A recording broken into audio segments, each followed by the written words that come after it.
आबिद सुलैरी साहब ने भी हमें ज्वाइन किया है, बड़े ज़बरदस्त इकोनॉमिक एक्सपर्ट भी हैं। Sir thank you very much for your precious time for joining us. और हम बात कर रहे हैं बजट के एतबार से 10 जून को गालिबन की बजट पेश होने जा रहा है। आपको क्या लगता है सर, ये एक आवाम दोस्त बजट होगा या फिर एक IMF फ्रेंडली बजट इसे कहा जा सकता है? मेरा ख्याल है बजट बजट होता है ना, वो किसी का दोस्त होता है ना दुश्मन होता है। वो तो आप अपने पैरामीटर्स के हिसाब से देखते हैं। जो चीज़ें आवाम को डिस्टर्ब करती हैं वो तो अब बजट का हिस्सा नहीं है। आवाम को डिस्टर्ब करता है बिजली की कीमत, पेट्रोल की, डीजल की, मट्टी के तेल की, गैस की, और ये तो पीरियडिक रिवाइज होती हैं। अब IMF का ये जो है इसमें अमल दखल, तो ये पहली दफ़ा है कि पाकिस्तान दो IMF प्रोग्राम में है। एक तो जो एक्सटेंडेड फंड फैसिलिटी प्रोग्राम है चलता आ रहा था, और दूसरा जो क्लाइमेट चेंज के लिए रेजिलियंट सस्टेनेबिलिटी फंड मिला है।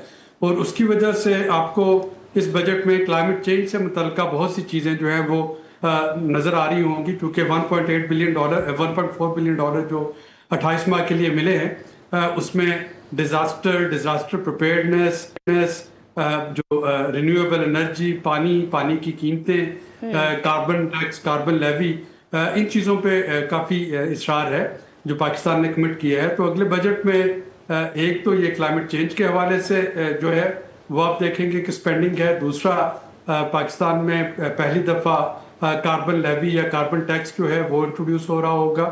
ये पीपल्स पार्टी गवर्नमेंट में एक दफ़ा जो है वो करने की कोशिश की गई थी, लेकिन अपोजिशन की जो है प्रोटेस्ट के बाद इसको वापस ले लिया गया था।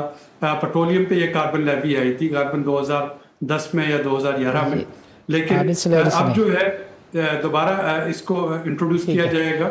और एक चीज़ जो कि थोड़ा सा कंट्राडिक्शन लगती है दो प्रोग्राम में, कि क्लाइमेट चेंज में IMF जो है वो हमें कहता है क्लाइमेट चेंज फंड में कि हम अपनी रिन्यूएबल एनर्जी बढ़ाएं।